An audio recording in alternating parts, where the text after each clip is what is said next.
Pinangunahan ni Defense Secretary Delfin Lorenzana ang pagtataas ng bandila ng Pilipinas sa isla ng Pag-asa na bahagi ng pinag-aagawang teritoryo sa Spratly Islands. Bukod dito, nagsagawa rin ng kalihim ng ocular inspection upang matukoy ang lugar na tatayuan ng mga istruktura sa isla.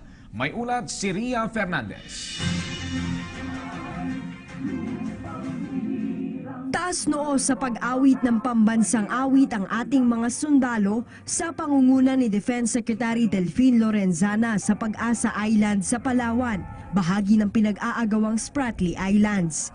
Binisita ni Lorenzana ang isla para magsagawa ng ocular inspection. Ito'y kaugnay sa nais ng Pangulo na tayuan ng mga pasilidad ang lugar para mapaunlad ito. Ayon sa kalihim, plano ng pamahalaan na gawing tourism at marine research site ang Pag-asa. Uunahin ang pagtatayo ng beaching ramp, sunod ang pagsasaayos ng runway at iba pa. 1.6 billion pesos ang inilaang pondo para rito.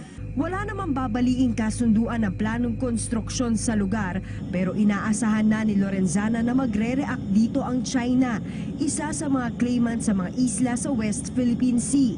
Matagal na rin na ginagawa. Nung nagtayo sila rito ng building noon, nagprotest na sila noon. Matagal na nagpo-protesta. Nagpo-protestahan naman tayo.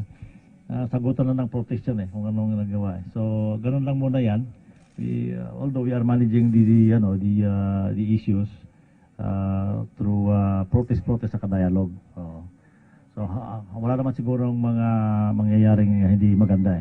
Sa kasalukuyan, payak at payapa ang pamumuhay sa Pag-asa. Ito lamang linggo ay dumating ang barko ng Philippine Navy dito sa Pag-asa Island. Yan ang DRP Gregorio del Pilar para magbigay ng seguridad sa ating komunidad dito sa Pag-asa Island, isa sa mga munisipalidad ng Palawan. At sa bandang kaliwa niyang DRP Gregorio del Pilar ay makikita naman natin yung puting islang iyon. Yan ang Subi Reef, kung saan nagtayo na ng man-made island, artificial island ang China. At sa paligid nga niyan makikita nyo rin yung mga foreign fishing vessels na mula pa sa China at Vietnam. Tahimik naman, saka nagagawa namin ng maayos ng namin dito. Positibo ang mga residente na malaki ang maitutulong ng proyekto ng gobyerno sa kanilang pamumuhay. Isa po yun na magandang ng gobyerno para isa po ma-develop ang Pag-asa na maipakita kung gaano maganda ang mga yamang dagat na nandito. At magkaroon ng oportunidad na magkaroon ng ibang trabaho ang mga nanirahan dito. Sa June 12, Araw ng Kalayaan, si Communications Secretary Martin Andanar naman ang bibisita sa lugar. Ngunit hindi muna makakasama ang Pangulo para maiwasan ang anumang tensyong posibleng ibunga ng kanyang pagpunta. Para sa PTV News, Ria Fernandez, Pag-asa Island. Minaliit lamang ni dating Pangulong Fidel Ramos ang insidente na umano'y panghaharas ng China sa grupo ni Defense Secretary Delfin Lorenzana nang bumisita ang mga ito sa Pag-asa Island. Ito'y makaraang tangkain ng Chinese military na itaboy umano ang C-130 plane lulan ang kalihim. Ayon sa dating Pangulo, dapat baliwalain na lamang ni Lorenzana ang nasabing insidente dahil sinusubok lamang anya ito ng China. Binigyan din pa ni Ramos na eksperto sa diplomasa ang China, kaya't ito anyang dahilan kung bakit hindi counterpart ni Lorenzana ang nagsasalita, kundi isang junior spokesman upang madali itong maitanggi ng Beijing sa hinaharap. Inimbestigahan ng China ang umuning pagtataboy ng Chinese Coast Guard sa mga Pilipinong nangingisda sa Union Bank sa West Philippine Sea. Inihayag ito ni Chinese Foreign Ministry spokesman Lu Kang matapos tanggapin ang naturang report. Sinabi ni Lu na hindi niya alam ang naturang insidente at patuloy silang makikipagtulungan sa Pilipinas upang maresolba ang issue sa South China Sea sa ilalim ng liderato ni Pangulong Rodrigo Duterte. Inulit ni Lu na ang ugnayan at pagtutulungan ng Pilipinas sa China ay patuloy na bumubuti at nagiging matatag. Ito'y matapos na bumisita si Pangulong Duterte sa China nang nakaraang Oktubre sa paanyaya ni Chinese President Xi Jinping. Bumisita ngayong araw sa Pag-asa Island si Department of National Defense Secretary Delfin Lorenzana kasama ang ilang opisyal ng pamahalaan. Ang pagbisita ng kalihim ay hudyat na rin ang pagsisimula ng pagsasaayos ng mga pasilidad at konstruksyon sa isla. Ito yung pinaka-runway ng Pag-asa Island. Hindi pa masyadong maayos at hindi pa sementado. Kaya naman ang mga lalapag na eroplano dito ay pili lamang o limitado lamang ang maaaring lumapag dito sa runway. Ayon sa kalihim, aabot sa 1.2 billion pesos ang nakalaang budget para sa development sa isa sa pinakamalalaking isla sa West Philippine Sea. Unang aayusin ng Construction Brigade ng Navy ang rampahan ng mga vessel sa gilid ng isla upang mapadali ang transportasyon ng mga materyales na gagamitin sa mga konstruksyon. Maglalagay tayo dito ng mga facilities, power, yung electricity, siguro solar, desalination, kasi pagka nagawa na natin itong runway rito na maganda, makakapunta na lahat, madaling pumunta rito. Hindi naman nababahala ang Defense Secretary sa posibleng maging reaksyon ng China sa hakbang na ito ng pamahalaang Pilipinas sa gitna na rin ng usapin ng agawan ng teritoryo sa West Philippine Sea. Bagaman nasa mahigit 10 nautical miles o 20 kilometers lamang ang layo ng Pag-asa Island sa reclamation area ng China, kung saan abot tanaw rin ang kanilang mga vessels. Sagutan na ng protest yan kung anong nagawa. So, ganun lang muna yan. Although we are managing the issues through protest sa dialogue. So wala naman siguro mga mangyayaring hindi maganda Ikinatuwa naman ng ilang residente ang plano na ito ng pamahalaan. Mabuti yun, sir, kasi makakaroon ng trabaho yung ibang mga civilian. Pwede kayo magtulong basta may mga tourist dito. Pwede kayo magtulungan yan. Ang Pag-asa Island ay isa sa 9 na mga isla sa Spratlys na inuukupahan ng mga tropa ng Pilipinas. 1970 pa nang simulang okupahin ang Pag-asa Island, kung saan sa kasalukuyan ay mayroon lamang ito na mahigit 100 residente. Kabilang ang Malaysia, Vietnam, Brunei at Taiwan sa mga bansang umaangkin sa ilang bahagi ng Spratlys. Ito ang Pag-asa Island. May 300 Pilipinong nakatira rito. 1971 nang okupahin ng Pilipinas ang isla na ngayon ay bahagi ng Bayan ng Kalayaan sa Palawan. Higit 4 na dekada na ang nakalilipas pero nananatiling salat sa pasilidad at infrastruktura ang isla. Wala itong maayos na runway. Ang mga bahay at silungan gawa sa manipis na kahoy at yero. Nag-iisa lang din ang sasakyang umiikot sa lugar. At bagamat pangingisda ang pangunahing ikinabubuhay ng mga residente, nakagugulat na wala pa ring fish port sa lugar. Malayong malayo yan sa itsura ng kalapit itong Subi Reef na isa sa mga tinayuan ng artificial islands ng China. Kung makikita ninyo yung banda roon, yung kulay puting tila, isla na yon na may mga nakatayong istruktura, yan yung sinasabi nilang Subi Reef, yung pasilidad na itinayo ng China malapit dito sa Pag-asa Island. Kung dati daw halos hindi makita iyan, pero ngayon talagang ilang taon pa lamang ay kitang-kita mo na halos tapos na yung kabuuan ng kanilang istruktura. Ang mga residente aminadong nababahala sa kanilang sitwasyon. Dami pa rin pong kulang dito sa isla para sa mga ganyan na limbaw magkagipitan po, kagaya yung pamilya ko dito po, siyempre, talaga, kabahan. Pero ang malayong agwat ng Subi Reef at Pag-asa Island pagdating sa pasilidad at kagamitan, hindi alintana ng Department of National Defense. Kanina, personal na bumisita sa isla si Defense Secretary Delfin Lorenzana. Kwento niya, 4 na beses nagradyo ang China sa kanilang C-130 para paalisin sila dahil sa pagpasok sa teritoryo nito. Lahat naman ng natin ito, protocol nila yan Protocol yan, procedural yan.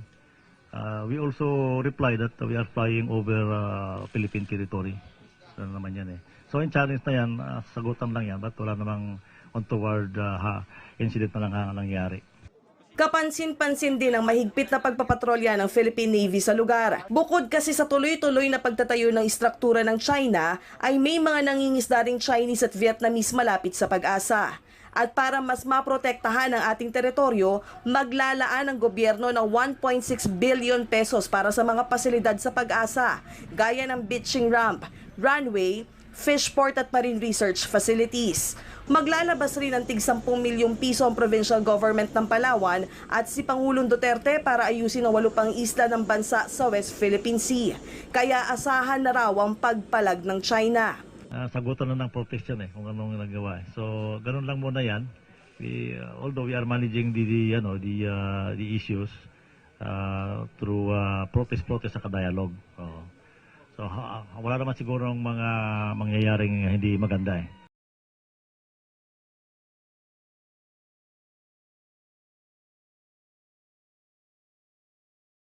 Wala naman sigurong mga mangyayaring hindi maganda eh.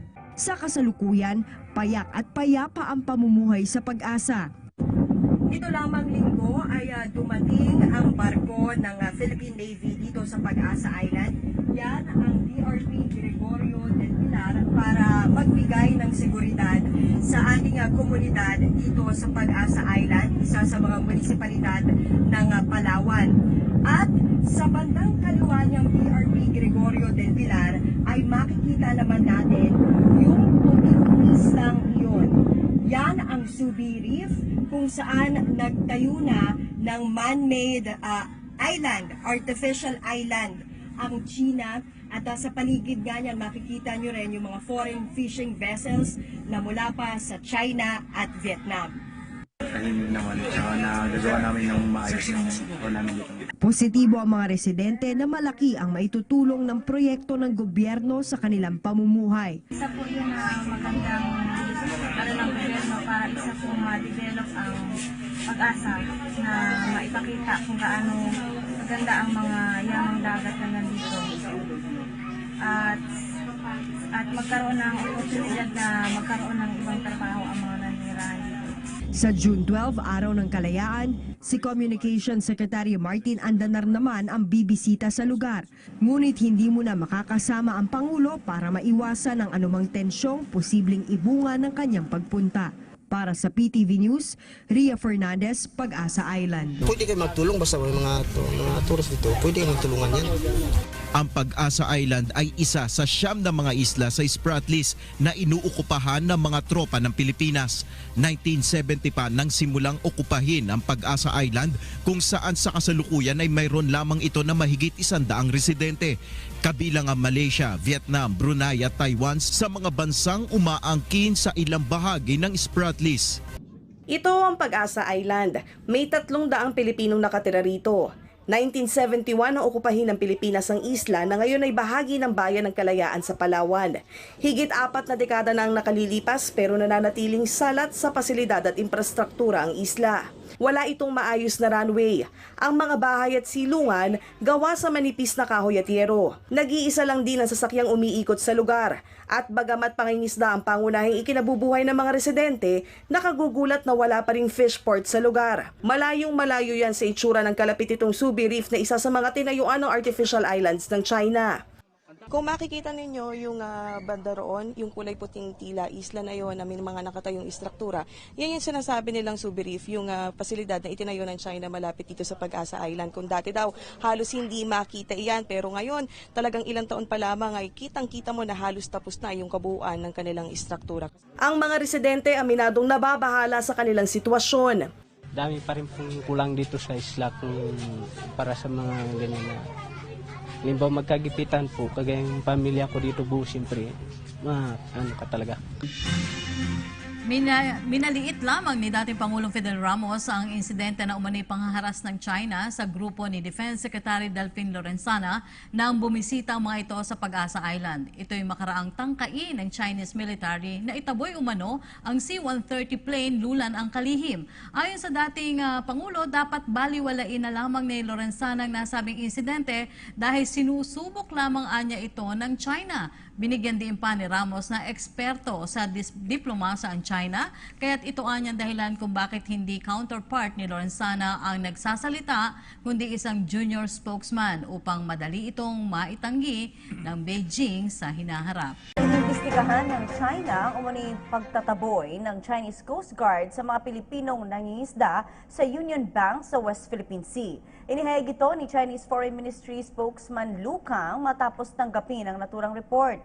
Sinabi ni Lu na hindi niya alam ang naturang insidente at patuloy silang makikipagtulungan sa Pilipinas upang maresolba ang issue sa South China Sea sa ilalim ng liderato ni Pangulong Rodrigo Duterte. Inulit ni Lu na ang ugnayan at pagtutulungan ng Pilipinas sa China ay patuloy na bumubuti at nagiging matatag. Ito'y matapos na bumisita si Pangulong Duterte sa China nang nakaraang Oktubre sa paanyaya ni Chinese President Xi Jinping. Bumisita ngayong araw sa Pag-asa Island si Department of National Defense Secretary Delfin Lorenzana kasama ang ilang opisyal ng pamahalaan. Ang pagbisita ng kalihim ay hudyat na rin ng pagsisimula ng pagsasaayos sa mga pasilidad at konstruksyon sa isla. Ito yung pinaka-runway ng Pag-asa Island. Hindi pa masyadong maayos at hindi pa sementado. Kaya naman ang mga lalapag na eroplano dito ay pili lamang o limitado lamang ang maaaring lumapag dito sa runway. Ayon sa kalihim, aabot sa 1.2 billion pesos ang nakalaang budget para sa development sa isa sa pinakamalalaking isla sa West Philippine Sea. Unang aayusin ng Construction Brigade ng Navy ang rampahan ng mga vessel sa gilid ng isla upang mapadali ang transportasyon ng mga materyales na gagamitin sa mga konstruksyon.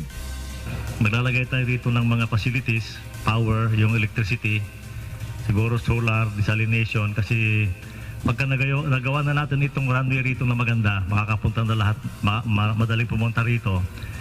Hindi naman nababahala ang Defense Secretary sa posibleng maging reaksyon ng China sa hakbang na ito ng pamahalaang Pilipinas sa gitna na rin ng usapin ng agawan ng teritoryo sa West Philippine Sea.